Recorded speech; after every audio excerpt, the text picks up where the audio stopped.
আসসালামু আলাইকুম প্রিয় শিক্ষার্থীবৃন্দ, কেমন আছো তোমরা সবাই? আশা করি আলহামদুলিল্লাহ সবাই ভালো আছো। আমরা চরতরিৎ পড়তেছিলাম। তো আমাদের আজকের টপিকস হচ্ছে রোধের সমবায়। ঠিক আছে, আমরা মোটামুটি সার্কিট শুরু করে দিয়েছি। বর্তনী আমরা লাস্ট ক্লাসে বর্তনী কি সেটা পড়লাম। তো আজকে আমরা মেইনলি বর্তনীর যে বেসিক কনসেপ্টগুলো এগুলো নিয়ে আলোচনা করব। এই বিষয়গুলো স্টুডেন্টসরা দেখা গেছে চলতরিৎ শেষ, তারা অঙ্ক করতে পারে কিন্তু কনসেপ্ট তাদের ক্লিয়ার না। এবং এই লেকচারটা আজকে প্রিপেয়ার করা হয়েছে নর্মালি তোমার 10 থেকে 12 সবার জন্যই, এটা যাতে সবাই বুঝতে পারে। কারণ একটাই, কারণ তুমি যখন ইন্টারমিডিয়েটে উঠবা, দেখা গেলো যে তুমি ইন্টারমিডিয়েটে উঠে গেছো, তুমি সার্কিট বোঝো না।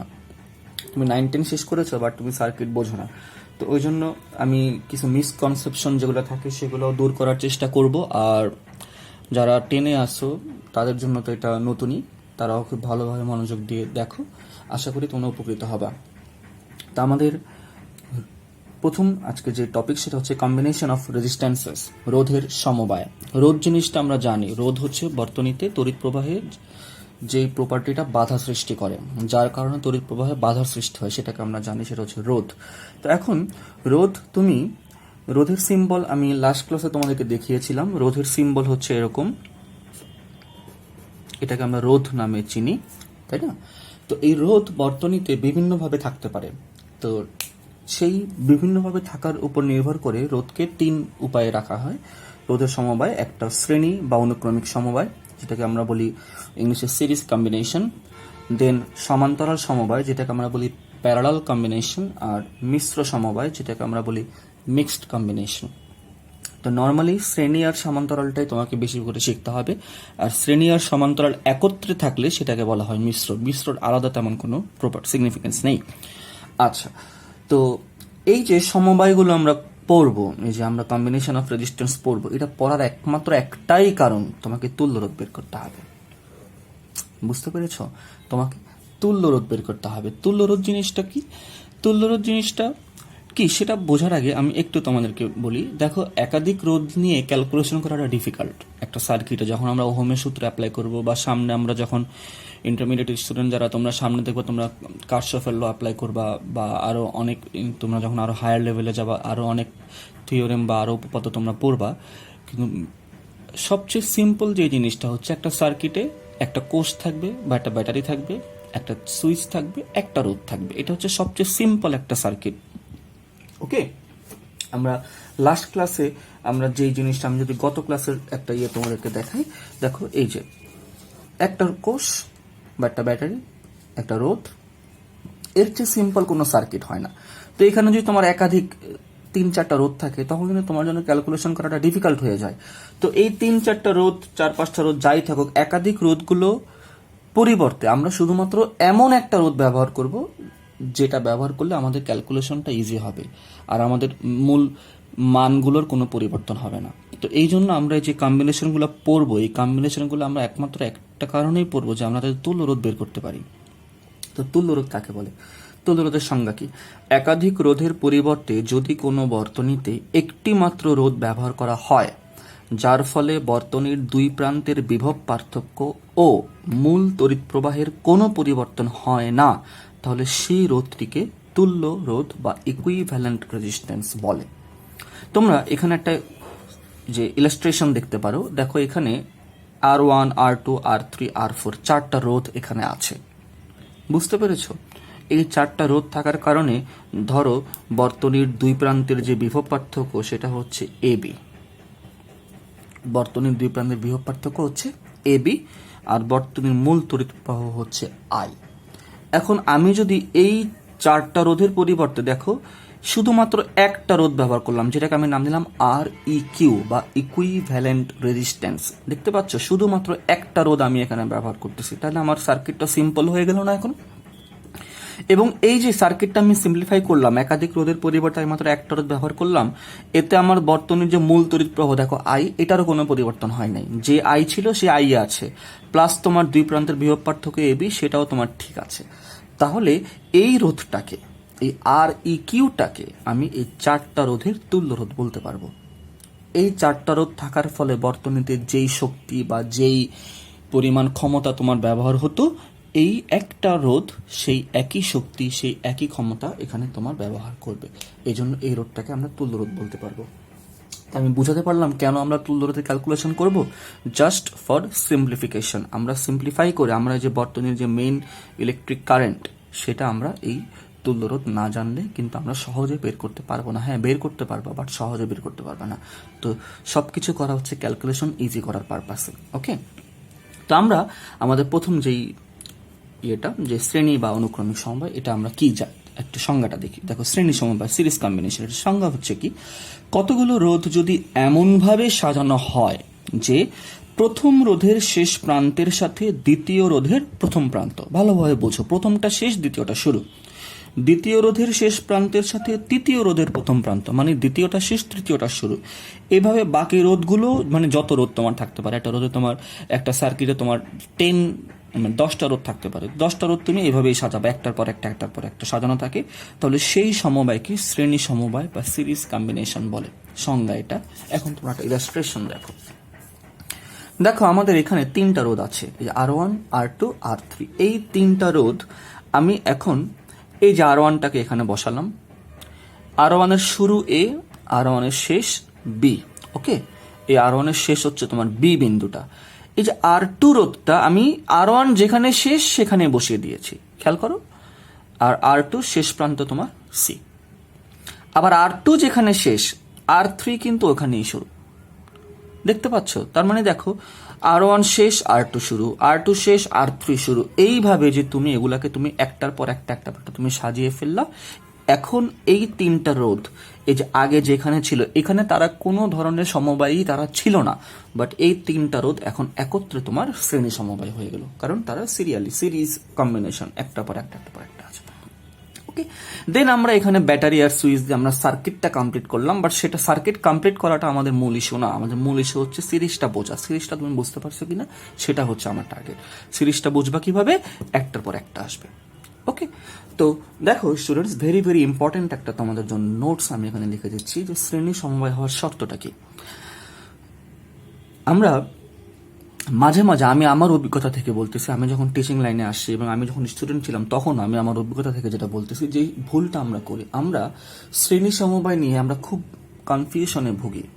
সমান্তরালটা ডিফিকাল্ট, তাই সমান্তরালটার উপরে বেশি জোর দেওয়া হয়, যেখানে সমান্তরালটা না বেশিরভাগ স্টুডেন্ট একটা পর্যায়ে চিনেই যায়, বাট শ্রেণীটা এত বড় হওয়ার পরেও মাঝে মাঝে তাদের ভুল হয়ে যায়। কারণ শ্রেণীটা তারা ভাবে সিম্পল, একটার পর একটা হবে, বাট সেখানে একটু কনফিউশন হয়ে তারা অঙ্কটা ভুল করে ফেলে।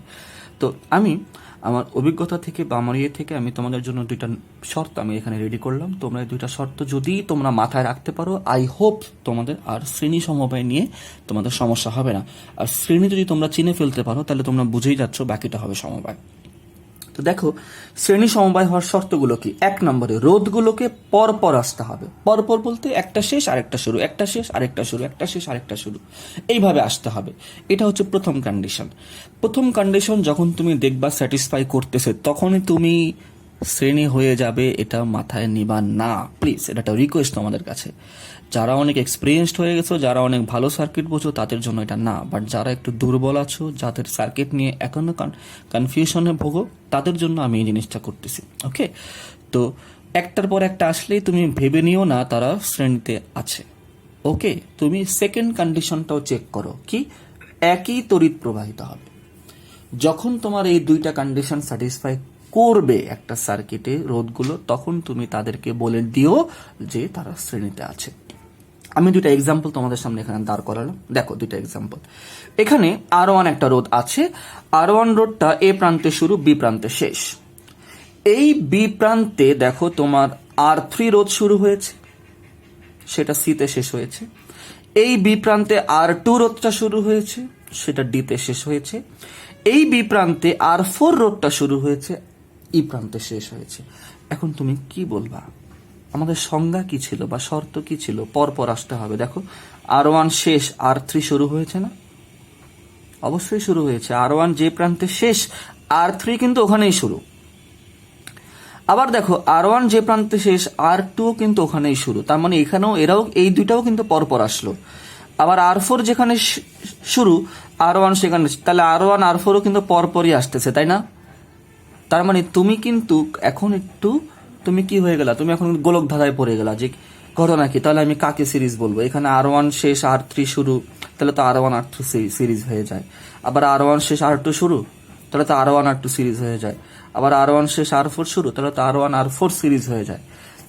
এই যে তুমি একটা গোলক ধাঁধায় পড়লা, কিছু স্টুডেন্টস এই গোলক ধাঁধা থেকে বের হয়ে যাবে কিভাবে, তারা সোজা ভাববে কি, আচ্ছা এক লাইনে আছে R1 R2, তাহলে R1 R2 সিরিজ, ডিরেক্ট তারা R1 R2 কে সিরিজ বলে ফেলবে। এরকম অনেক আমি দেখছি স্টুডেন্টরা ভুল করে, জানা সত্ত্বেও তারা ভুল করে, শুধুমাত্র একটা জিনিসের অভাব, সেটা হচ্ছে পয়েন্ট 2টা তারা মাথায় রাখেন। দেখো, তোমাকে পয়েন্ট 2টাও মাথায় রাখতে হবে। হ্যাঁ, পরপর আসতে হবে, তুমি চেক করলা, পয়েন্ট 2 তোমাকে এখন ভেরিফাই করতে হবে, সেটা হচ্ছে একই তড়িৎ প্রবাহিত হচ্ছে কিনা। তো তুমি এখন দেখো তোমার সার্কিটটাতে একই তড়িৎ যাচ্ছে কিনা প্রত্যেকটা রোধে। দেখো, আমরা যদি R1 রোধের তড়িৎ প্রবাহ আমরা I ধরি, খেয়াল করো, ধরো R1 রোধের তড়িৎ প্রবাহ হচ্ছে তোমার I, এই আইটা এই পয়েন্টে এসে 3টা নামে ভাগ হয়ে গেল, এখানে I1 নামে, এখানে I2 নামে, এখানে I3 নামে। তাহলে তুমি দেখো I1 আর I কি সেম, একই না। I2 আর I কি সেম, একই না। I3 আর I কি সেম, একই না, একই। অর্থাৎ তারা পরস্পর আসলেও তাদের মধ্যে একই তড়িৎ যাচ্ছে না। অর্থাৎ এখানে R1 R3 শ্রেণীতে নেই, R1 R2 শ্রেণীতে নেই, R1 R4 শ্রেণীতে নেই। আশা করি তোমার আমি এই কনফিউশনটা যদি থাকে এটা আমি দূর করতে পারলাম। ওকে, এবার আসো আমরা এক্সাম্পল 2তে আসি। আমাদের এক্সাম্পল যেটা 2, এখানেও আমি R1, তারপর তোমার R4 R2 R3 এমন ভাবে এই 4টা রোধে আমি এখানে একটু রিঅ্যারেঞ্জ করেছি। ওকে, ওই 4টা রোধে, যে এখানে যে 4টা রোধ, সেই 4টা রোধে আমি এখানে জাস্ট আমি R2 R3 কে এখন দেখো, R1 যে প্রান্তে শুরু এ, R1 এই প্রান্তে শেষ। আবার R4 কিন্তু একই প্রান্তে শুরু, বাট R4 ধরো তোমার এই প্রান্তে শেষ হয়ে গেছে এই বিন্দুতে। তারপরে এই R2 এখানে শুরু, R2 তোমার এখানে শেষ, আবার R3 এখানে শুরু, R3 এখানে শেষ। আচ্ছা, এখন তুমি কি বলবা যে যেই ভুলটা বেশিরভাগ স্টুডেন্টটা করবে, R1 R4 একই লাইনে আছে এবং পরপর দেখো R1 শেষ R4 শুরু, তাহলে R1 R4 মেবি শ্রেণী। না, ভুল না করার জন্য কি করতে হবে, 2টা পয়েন্টই চেক করতে হবে। 2টা পয়েন্ট তুমি চেক করো, তুমি তড়িৎ প্রবাহ দাও, এখানে R1 রোধে তড়িৎ প্রবাহ ধরো I, তাহলে এখানে আইটা এসে এই পয়েন্টে বিভাগ হয়ে গেল, এখানে ডিভাইড হওয়ার পয়েন্ট, এটা একটা বিভাগ হওয়ার বিন্দু, তাহলে এখানে তোমার বিভাগ হয়ে I1 নামে চলে গেল, এখানে I2 নামে চলে গেল। তাহলে R1 আর R4 কি তোমার একই তড়িৎ যাচ্ছে? R1 এ I তড়িৎ, R4 এ I2 তড়িৎ, অর্থাৎ R1 আর R4 শ্রেণীতে নেই। এবার আসো তুমি R2 আর R3, তুমি এই 2টা রোধ দেখো, R2 রোধে তড়িৎ প্রবাহ কত, I1। R3 রোধেও তড়িৎ প্রবাহ কত হবে, I1 হবে না, কারণ দেখো একই সিরিয়ালে আসতেছে না, এখানে তো আর বিভাগ হওয়ার কোনো পয়েন্ট নাই। যেমন এই যে I কারেন্টটা এই পয়েন্টে এসে কিন্তু ডিভাইড হয়ে গেছিল, আমি বুঝাতে পেরেছি? I কারেন্টটা এই পয়েন্টে এসে ডিভাইড হয়ে গেছিল I1 I2 নামে। যেমন এক্সাম্পল 1-এ এই I কারেন্টটা এই পয়েন্টে এসে 3টা পয়েন্টে বিভাগ হয়ে গেছিল, কিন্তু এখানে যে I1 কারেন্টটা এটা কিন্তু ডিভাইড হওয়ার কোনো পয়েন্ট পাচ্ছে না। অর্থাৎ R2 তেও I1 কারেন্ট, R3 তেও I1 কারেন্ট যাচ্ছে, এবং দেখো R2 যেখানে শেষ, R3 ওখানে শুরু। অর্থাৎ তারা 2টা শর্তই কিন্তু তোমার মানলো। এই R2 R3 কিভাবে, R2 আর R3 পরপর আসলো, R2 R3 তে একই তড়িৎ প্রবাহিত হলো। অর্থাৎ তোমার এই সার্কিটটাতে R2 ও R3 শ্রেণীতে সংযুক্ত। ক্লিয়ার? আশা করি আমি তোমাদের যদি কোনো কনফিউশন থাকে সেটা দূর করতে পারলাম। দেখো, এই জিনিসগুলো কনফিউশন দূর করাটা খুবই জরুরি, কারণ এগুলো তুমি যদি এই সিম্পল জিনিস নিয়ে তুমি যদি এখনো কনফিউশনে ভোগো, তাহলে তুমি যখন জটিল সার্কিটে যাবা তখন তুমি কিন্তু খেয়ে হারিয়ে ফেলবা। আচ্ছা, এখন আমরা আমাদের নেক্সট যেটা টপিক, সেটা হচ্ছে আমাদের যে সমান্তরাল সমবায়, আমরা এখন সেটা নিয়ে আলোচনা করব। দেখো, সমান্তরাল সমবায় কি, সংজ্ঞা কি? কতগুলো রোধ যদি এমনভাবে সাজানো থাকে যে এদের সবার এক প্রান্ত একটি সাধারণ বিন্দুতে এবং সবার অপর প্রান্ত অন্য একটি সাধারণ বিন্দুতে সংযুক্ত হয় এবং প্রত্যেকটি রোধে একই বিভব পার্থক্য বজায় থাকে, তাহলে সেই সমবায়কে সমান্তরাল, ইংলিশে আমরা যেটাকে নাম বলি প্যারালাল সমবায় বলে। ওকে, তাহলে এখানে দেখো তোমার তিনটা রোধ আছে, এটা R1, এটা R2, এটা তোমার R3। তিনটা রোধ এখন কোনো কম্বিনেশনই নেই, কারণ কম্বিনেশনে তিনটা রোধ এখন নেই। বাট এই তিনটা রোধ দেখো, আমি এখন এখানে যে সার্কিটে বসালাম, R1 আমি এ প্রান্তে শুরু করলাম, R1 আমি বি প্রান্তে শেষ করে ফেললাম। আবার R2 কে আমি ওই এ প্রান্তেই শুরু করলাম, বি প্রান্তে শেষ করলাম। R3 কেও আমি এ প্রান্তে শুরু করলাম, বি প্রান্তে শেষ করলাম।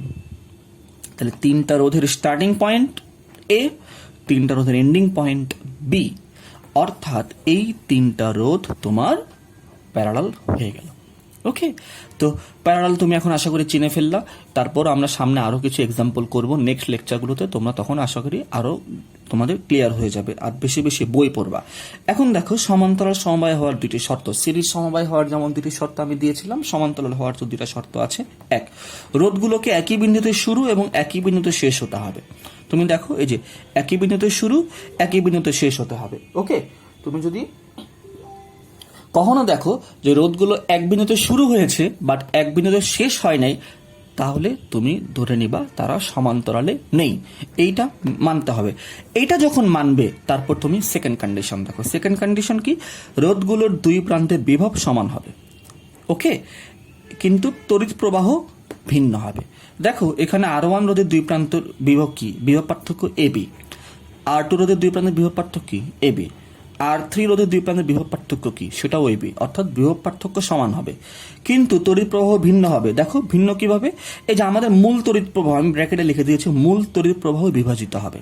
আমাদের এই বর্তনীর মূল তড়িৎ প্রবাহ কি ছিল? I।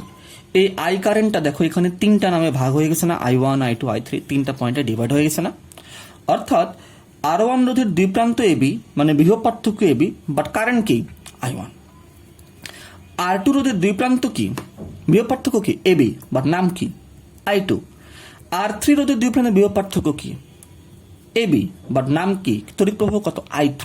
অর্থাৎ দেখো দুই প্রান্তের বিভব সমান হবে কিন্তু তড়িৎ প্রবাহ ভিন্ন হবে। ওকে, তো দেখো এখানে এই হচ্ছে সমান্তরাল সমবায় হওয়ার শর্ত, বা তুমি সহজে এটা চিনে ফেলতে পারবা। তো আজকের লেকচারটা এই পর্যন্তই থাক, আমরা নেক্সট ক্লাসে তুল্য রোধ বের করা শিখবো। ওকে, তো থ্যাংক ইউ, আসসালামু আলাইকুম, আল্লাহ হাফিজ।